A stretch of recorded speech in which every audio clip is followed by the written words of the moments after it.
Hello and welcome to this episode of Issues and Insights. I'm Jarrett Cox and I'll be your host this week. Today we have Master Sergeant Chris Mathews from the North Hardin JROTC. Hi. How you doing, sir? We're here to talk today about the Paul C. Gray Memorial Drill Meet that will be happening on March 12th and 13th. Can you talk a little bit about the history of this event and who Paul Gray was? Okay, so our Major Paul Gray was an instructor at North Hardin High School. He was there for 18 years, and he started this tournament. It was small with the National Guard. And then it just turned into a great big competition where our entire brigade participates and sends units down to compete. So it's my understanding that there will be events on 3 different school campuses. Is that correct? Well, normally there is. Yes, we use North Park, and we use John Hardin, and we use North Hardin, and we also use North Middle during a normal year.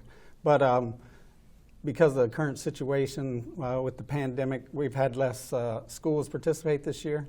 And so we don't need all those other schools. We're just going to use John Hardin and North Hardin this year. Yes, sir. And I know even though COVID has kind of cut down how many schools are participating, it's my understanding you have 5 states that will be a part of this. Yes, sir, we do. We have schools from Kentucky, Tennessee, Indiana, Ohio, and Michigan. Can you talk a little bit about all the events that these cadets will be participating in? Yes, sir. First off, we'll start off with air rifle competition. We do that at John Hardin. We'll start on Friday night for the local schools. And then that continues Saturday with 3 more relays. And then at North Hardin, we'll be doing drill and color guards, exhibition drill. We'll do unarmed drill, which is really neat. If you got time, come see that. And we have an academic competition. And robotics. We have a robotic competition also. Robotics, that's interesting. Do you know how long that team has been apart? We started that up about 2 years ago. Cadet Command bought robotics kits and robots for the units that wanted them. And in a normal year, we'll have 15, 20 teams come. Okay, so, but this year it's kind of less teams, but it'll be neat to watch. So I know we started off talking about the drill meet, but if you don't mind if I back up a little bit, can you explain what JROTC is? Yeah, Junior ROTC, it's basically a program for students to become better citizens. Okay, we teach leadership. There's 5 different levels, freshmen through seniors, and it's really a place to get the kids to focus on their grades, focus on their leadership, focus on giving back to the community. So I've been a part of it since 2010, and it's really outstanding. And you have 2 fantastic young people here, Cadet Lieutenant Colonel Alvin Hummel and Cadet Master Sergeant Dawnelte Mackey. Can you talk a little bit about how JROTC has helped you growing up? Well, JROTC has helped me, sir, by a lot of ways. It helped me get out of my comfort zone. It showed me way more leadership skills than I knew I ever possessed. It helped me with public speaking a lot more. It helped me come out of my comfort zone, basically. During my freshman year, I tried to do as much as I could, and Cadet Sergeant First Class, Youngblood, he helped me out a lot with everything during my freshman year. He got me involved in the program, and then unfortunately, sophomore year, I wanted to come back even further and do more for this program as much as I could, but unfortunately, we had our pandemic hit. And so I used JROTC my junior year during NTI and everything, during online, to basically help motivate myself to do more, and during my senior year to really come back hard and do as much as I possibly can for my last year. So basically, ROTC has helped me become a part of a family. When I got into 9th grade year, I was afraid. High school was kind of a scary place for me, but when I joined the program, I got out of my comfort zone and met new friends from different places. It just helped me become a better leader. I'm able to help the younger cadets, like the Let 2s and Let 1s, help them become better leaders for their juniors and senior years. That way they can, carry on the legacy that we continue to carry on. And it's so important. I know as a young person growing up, and especially coming from a small town in Muffordville and Cub Run, where I'm from, to come to E-Town, to come to college. And it's so important to get in that friend group and to really explore your comfort, or go outside of your comfort zone and just grow as a person. It's so important, and especially now with everything going on, and to have those and have JROTC there for you to help you is just so important. And speaking of things, as you go through this program, I understand there's an ROTC scholarship that will be a part of this. Yes, each school can nominate a person to participate in a scholarship board, and they'll arrive at the drill meet. They have an appointment. They'll sit down and be interviewed, and at the end, the winners will be announced. So that's very exciting. And my understanding is that cadets will be housed at Fort Knox throughout this competition. And what does winning do? Does that advance them to something, a bigger competition on a national or state level? Yes, sir. The cadets can be housed on Fort Knox. We have some barracks over there, and they'll be supervised. And it'll be a good time for them to explore the Army posts. And, it's going to be free for them. So that's good. As far as winning goes, if this competition sets them up basically to see who will go to the All-Army or the Nationals and represent our brigade. So it's kind of a big deal. But also winning, I think all the cadets will be winners when they come. If you go to a typical high school competition, you may see some yelling at the refs. You may see some, incidents of poor sportsmanship, but at this drill meet, all you're going to see is motivation, determination, and smiles on the faces. So if you feel like you've lost faith in youth, come on out to our competition, and you will regain that faith. And I can say personally, as someone that attended the recent 9th annual Hardin County Drill Cup, that it was just so encouraging to see those groups go out there and bare their soul in all these competitions and then get a standing ovation from everybody there, regardless of what school they were from, what background they were from. It was just so encouraging. Right. So can you explain a little bit about your motto and what that motto means to you? Our motto is basically making all leaders better citizens that are in the program right now. And we also have another motto, which is our creed that we live by. Every day we say it in the morning. We call our company to attention, and we'll start off with saying the Cadet Creed. And that creed is basically what we live by and what stands for our program. Afterwards, we do our training. We do everything that we need to get done, and that's just leadership training for us to become better citizens. So this is the first time that this event's happened since 2019. Have either one of you had the honor of participating in it? I didn't get the honor of actually competing in it, but I did get the honor of my freshman year of being there and seeing what everything was like.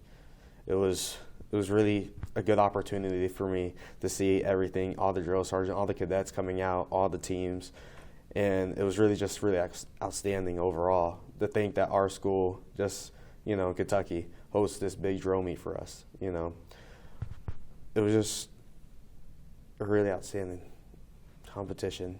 Just to see all the cadets and everyone just participate, have fun, no one really, mad at each other, and just all of us bonding in some way, shape, or form. And I understand this isn't the only thing that you do to honor the late Paul Gray. Oh, yes, sir. We try to, talk about Sergeant Major Gray all the time. When we do our service learning project in December, which is the canned food drive, we always roll out to the cemetery and get the cadets off the bus, gather around his grave site. So, we try to honor him all the time. Mm-hmm. It's so important to honor the people, to love them while they're there and to spread the good lessons and memories you have of them after they're gone. I want to thank all of you for being here today to talk about this. I know that this is very personal for all of you, and I appreciate you taking the time to talk to us about that. Thank you, and we'll be right back. Welcome back. We have John Gavin with us. Can you explain a little bit about what your role is? Yes, thank you for having me. I'm Mr. Gavin. I work with 7th Brigade JROTC staff. I am the Senior Education and Training Technician, and part of my job is to make sure that the schools have, again, the supplies that they need, as well as the instructors are teaching the kids what they need to learn as far as their curriculum. I know in the past few years with COVID happening, how has that changed your role in what JROTC offers? It has changed our role tremendously because we haven't had the same numbers that we would normally have due to schools not being able to travel to events and us not being able to, i.e. sponsor events. So that has significantly changed our roles a lot. So now that hopefully the pandemic is changing, or coming to an end, we're going to start back with paying for trips and sponsoring programs and again, holding the event like we're holding right now. So. Were you involved in JROTC growing up? No, I was completely unaware of it until I started working with 7th Brigade. So if you don't mind me asking, how did you get involved in JROTC? I applied for a job through USA Jobs, and that's when I learned about 7th Brigade JROTC. But once I became involved with the job, it was eye-opening. It has been an eye-opening experience, like going to the schools, meeting the cadets, meeting the instructors, and really seeing the impact that it's having on the cadets as well as the communities. I know earlier we had the cadets talk about what JROTC means to them. Mm-hmm. What does that mean to you in seeing them go up and grow as part of being a part of this program? Well, as mentioned before, the motto is motivating young people to become better citizens. See the students who are shy and now they are, or they don't have a lot of friends, now they're a part of a program, and they come out of that shyness and they emerge into who they could pretty much be. But what it means to me is to see these students, again, become someone who they never thought they had the potential to be, to become the battalion commander, or go on to Daytona to be part of the fitness, competition, or to go to DC at the Catholic University and win JLab, for academics. So it's to see that, and be honest with you, it's like they're my kids, so and every parent wants their kid to succeed. So I appreciate it. Absolutely. I know I was part of student government, and it's the president, and just seeing, I had these kids that are, younger than I am, because, I'm deceptively, I'm older than I look. But, seeing these kids, fresh out of high school and seeing them grow, it's just so important. It's so fulfilling that you had just a little bit of part. Yes. Yes. Absolutely. Just to, again, like I stated, and we have such a huge footprint. And of course I don't meet them all, but, with everything, certain people you remember, and to see that they've gone on to be successful. And I've even talked to instructors, and, it's like a lineage where they taught cadets back in the 80s, and now those cadets' children are coming back through the program as well. So it's enriching. I appreciate it again. It's no problem at all. So can you talk a little bit about what you see the future of JROTC being? The future of JROTC, I believe, is technology-driven. STEM has become a huge part of it. We also have cyber pilot programs at one of our schools, and hopefully that'll take off to where we have several pilot, cyber programs at our schools. Marching, drill, fitness, all of this is still a major part, of the Army footprint, if you will, but I really see STEM and cyber becoming the way of the future. And somebody can get involved in JROTC even if right now they don't have any interest in being in the Army, right? Correct. Again, what the motto is to motivate them to become better citizens. We have cadets who start their freshman year. Well, actually, we're starting the 8th grade program now, but we have cadets who traditionally start in their 9th grade year, and they go all the way up to their senior year. And it's not mandated that you join the military. Again, it's just a program to provide leadership and guidance. So after somebody graduates from JROTC, what could be the next steps for them into their future? Once someone graduates from JROTC, they have the option to participate in senior ROTC at the college level. And through that program, if they commit to all 4 years and stay with the program, then they have the options of joining the military, joining the Army, and becoming commissioned, a commissioned officer in the United States Army. I know you've talked a little bit about it, but can you talk a little more about the impact that being a part of this program has on young adults? Yes. our program encompasses cadets from all walks of life, you know, and again, for a lot of our cadets to come in and be a part of this program, that allows them opportunities to maybe travel outside of a city that they've never been outside of, or maybe travel to a museum that they've never visited. Like, we have programs where our instructors take the kids to Washington, D.C. to see the monuments, you know, or they may go to different, you know, places to visit. And again, this exposes the kids to more than what they're familiar with. So hopefully that'll awaken them to show them that there's more to life, or more than they've been exposed to. So. And that's just so important. Yes. You know, coming from a small town that doesn't even have a Walmart, you know, it's just being able over my life to go to places like going to a diversity conference in Atlanta, or going to all these other places that really expanded my horizons. I got to meet people that I never thought that I'd be able to meet, and have these experiences that I never thought I'd be able to have. And it sounds a lot like these kids in JROTC just having the same experience. Yes, and like the upcoming event, the Sergeant Major Paul C. Gray event, normally, as like in 2019, we will have 60 plus schools competing. So this will provide a great opportunity for the kids to network and meet cadets from other schools and create that bond and establish that bond. So that along with, again, traveling, you know, visiting other places, I think it's real important for the kids to, again, to, one, if they haven't been exposed to a lot of diversity and cultural differences, and again, just to broaden their horizons, broaden the way they see everything. So, can you talk a little bit about the JROTC scholarship that eligible cadets will be interviewing for? Currently, we're offering 8 scholarships, and they range from 2 to 4 years. There is no commitment once the cadet graduates. However, they do have to be a part of the ROTC program while at the college. Welcome back. We're joined by not only Mr. John Gavin, but Cadet Lieutenant Colonel Alvin Hummel and Event Coordinator Tamiko Riley. Hi.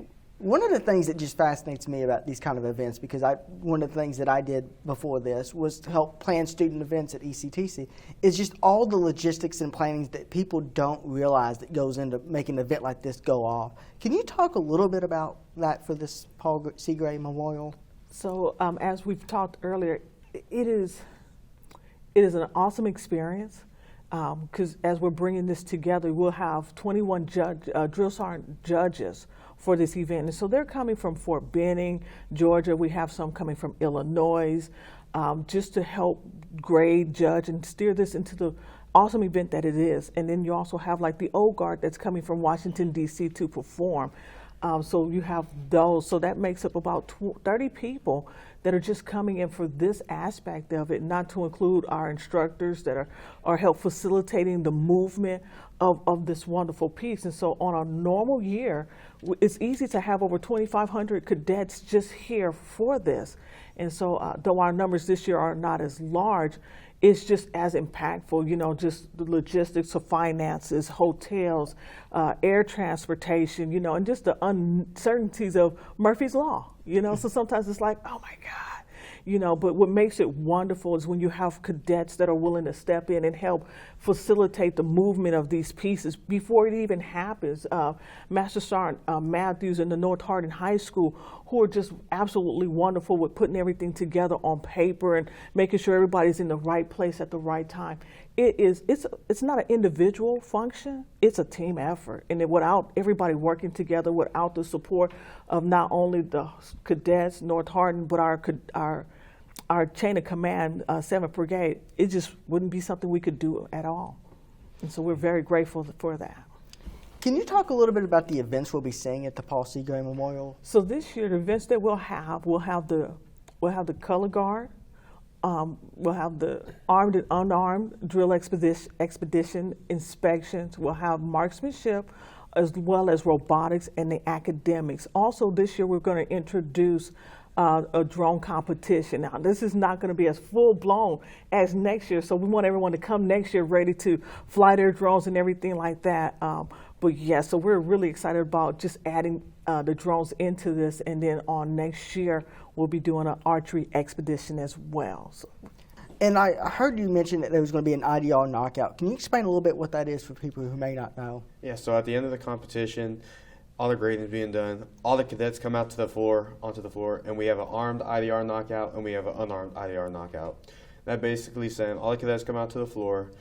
A drill sergeant will be commanding all the cadets with a series of commands, and during that, all of them will be facing movements, all the normal commands that you would basically be heard in military training. So at the end of the time, our top 10 cadets that don't mess up during it will get an award for being basically one of the best cadets at drill. So during that, we have armed for rifle movements as well, and we have an unarmed. And all of those cadets just like to have fun, could see who could be the best cadet out of everyone there doing drill. So kind of like Simon Says. Yeah. Yes. So I heard you mention that there's going to be a drone competition. Can you explain a little bit more about that and what that will entail? Yes. So when we say drone expedition competition, we're gonna showcase the drones that our schools will begin to get and receive. And with that, we'll have a competition where we're going to see the cadets who can fly the fastest through a little course that we will have set up in the gym. The wonderful thing about this is that not only do they see the drones, but they'll get a chance to put hands on. So once they reach their programs, reach their school, that they will be eager and excited about it. Just like what we did with Vex Robotics. Vex Robotics, we taught them how to build the robot, how to program the robot, and then how to compete with the robot. And so we're just doing that same thing now with drones. And so these are because STEM is the way of the future. When you look at engineering, it's computer engineering, graphics design, all that is all computer driven. And so as long as we can continue to teach our young people, that our cadets, that whether they come into the military or they go and be civil engineers for IBM, AT&T, whatever company hires them, that's what we want them to do, and we want them to be the best at it. So drones, they're coming this year. We're going to have them at our competition, and we're really excited to see what our young people do with them. So can you one more time tell the date and location and the time for the Paul C. Gray Memorial? Yes, so the Sergeant Major Paul C. Gray competition will start Friday at 8 o'clock in the morning and will continue on until Friday night at 9 p.m. If need be, we'll continue that on to Sunday. And it's at North Hardin and John Hardin High School in Radcliffe, Kentucky. Well, thank you all so much for coming to talk about this great event and this great man that it's named after. I really appreciate it. My first time in the chair, and it's been an eventful episode. I've learned a lot of information. I'm so happy to be here. For this episode of Issues and Insights, I'm Jarrett Cox, and I'll catch you down the road.